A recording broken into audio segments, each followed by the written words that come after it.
Hey everyone, so I've been using this particular budget smartwatch for about a month or so, and I have to say this might be just the one that I can recommend to almost anybody if you're looking for a truly functional budget smartwatch, and here's why. So first off, let's talk about the contents of this thing. Very minimalistic packaging. It does say that it has GPS support, but don't let that fool you. There's actually not really any kind of GPS support that you think of. You can't track your routes or anything like that, so let me just get that out of the way. This is a budget around $40 currently on Amazon. I'll put the link as usual in the description for you guys to check out. But the included instruction manual is very detailed. It comes in different languages, has nice visuals. It's probably one of the better ones I've seen at this price range. A lot of times people neglect the instruction manual, and it's definitely very important for electronics, whether you think so or not. Moving on in terms of the accessories, this here is the charging cable. One end is a full-size USB. The other end is the actual proprietary charging, which is via magnets, which I'll demonstrate in just a moment. I think it's quite a novel design for this this price range for sure. You can see the faux leather straps that comes detached, so you know that they are replaceable. You can swap them out if you wanted to change it up, which I actually ended up doing. I'll show that again at another part of this video. And then of course you have the actual watch module itself. Its display is 1.3 inches in diameter. It has a little bit more of a bezel, you can see with the markings, so it's a little bit bigger than just 1.3 inches in size. So it's a little bit more on the bulkier side, but it is packed with a lot of features, including a very good battery. And to be honest, I think the battery is the real standout feature here, including the charging method. So you can see it has a really nice, bright, colorful display. It's touchscreen that you can use to navigate through its interface. Just getting notifications and checking my steps, the time every now and then, I was easily able to achieve 2 weeks of normal use without having to charge it. So I personally think that is a huge milestone right there.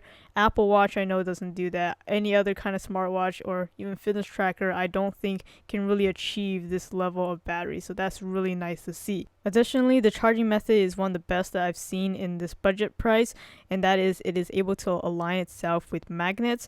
Even if you put it the wrong way, you will know immediately because it won't be able to attach properly. So you have to reorient it so that it will situate properly, and then you have this nice little animation to show that it's being charged, so you'd never make the mistake of thinking that you had attached the cable properly, but then you ended up really not charging the watch at all after X amount of hours. But the pros of this watch doesn't end there. It also has a really easy to navigate watch interface. To wake the watch, it has a single hardware button on the right here. It has auto lock in 5 seconds of inactivity to save battery life.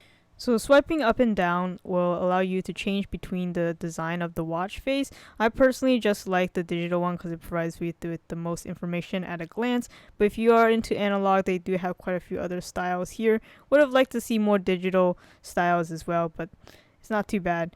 Anyways, to the right, you will get to see your steps and calories, a little bit more detailed, distance traveled, and then the farthest to the right is your sleep status. So it even breaks out your deep sleep, your light sleep hours, that sort of thing.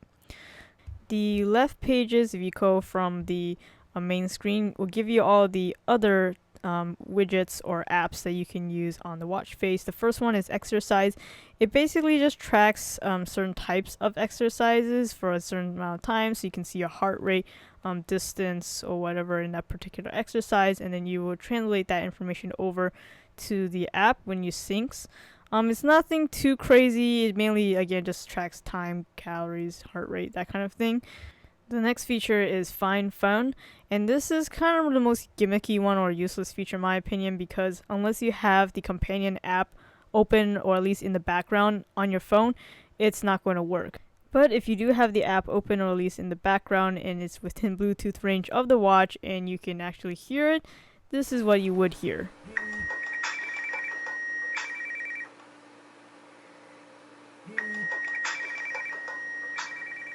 But anyways, moving on to more useful apps, you got the heart rate monitor as well as the blood pressure monitor. I would say the heart rate monitor is pretty accurate for the most part. It's one of the better ones I've seen. You can see this is my resting heart rate to be expected. The blood pressure monitor, I don't generally trust in any kind of smartwatch anyway, so it's there. You take it with a grain of salt. Next two apps are Stopwatch and Countdown Timer, and they do just as you would expect. No lap feature though on the Stopwatch, but it is nice to see that the Countdown Timer can adjust up to hours and even seconds, and it will remember the preset setting what you had, even if you scroll back a page. The next one is for messages. You can see the last 3 messages that you received on your connected device. So right now I'm just going to go ahead and do a little quick test here. This is a short text with some emojis. You can see the response is pretty spontaneous. As soon as my phone received the message, my watch also gets the notification. And then if I wanted to see it again in the past, I just go back to that message icon and you can see it's right there. Just as with most smartwatches, it's not going to show the emojis, so it'll just show whatever text that has been sent. And then I tried it again with longer text, and I'm happy to say that it will actually be able to see the longer text once you go to the messages. You just need to scroll up, and you can view it in its entirety like that. And you can also delete each individual message as well. And then the next app actually isn't even enabled on this watch for some reason, I don't know why, and that's pretty much to track the menstrual cycle for women. But the next app is music playback controls. You can control pause, play, skip, and reverse tracks. The only kind of irritating thing is how quickly the screen goes to sleep, so sometimes you're trying to press the button for skip or reverse, but then it just closes it out and you have to go back into the app again. But the final thing is just to adjust some of the settings, and you can see there is stuff about information, so you can see what you want to receive notifications on your watch with. There's definitely a lot of things to sort through, including just regular notifications that are not categorized by an app. You can also have if you really want your watch buzzing at all times. And then there's a couple other settings you can tweak that are pretty self-explanatory. Unfortunately, the auto lock is maxed out at 5 seconds, and that's the nice thing about this watch, is that you can control a lot of the features straight from the watch interface. There is a few other things that you can gain from having companion app, which you can easily download from the App Store or the Google Play Store, and that is to see the trend data, of course, of your steps, calories, sleep data information, and then you can technically share some of that information to third-party applications, but it's very limited. There's no competition functionality that you might find in other bigger platforms. But it is important to have the companion app because you can customize your goals and other settings that you can't otherwise do on your watch, and of course, syncing it with your phone will allow it to properly update the time. If you don't, it might be a minute or 2 late if you don't sync it for a couple days. So I've already delved into a lot about the software, so just quickly talking about the hardware, which is just as important. It comes with a full leather band. It's a pretty nice feeling. It's water resistant, sweat resistant, all those good things. It's replaceable, which I ended up doing so because the band just didn't have a small enough hole for my wrist size, and I'd rather have a silicone band, so I just happened to have one that also fit. So the switch process is very easy. There's a little lever that you would just push down to detach the old band, and then just do the reverse process to put in the new band. But if you don't have really narrow wrists like I do, I don't think the current band would be any problems to you. So it's overall a pretty big sports watch. It's IP68 water resistance, so don't go dunking this or showering or anything like that. But the screen itself, it does pick up fingerprints pretty easily, but it's pretty scratch resistant, and you can see just wiping it away, you can remove most of the gunk from the screen anyways. It also has a fantastic build quality. That single hardware button is very tactile. Don't have to worry about getting stuck or anything like that.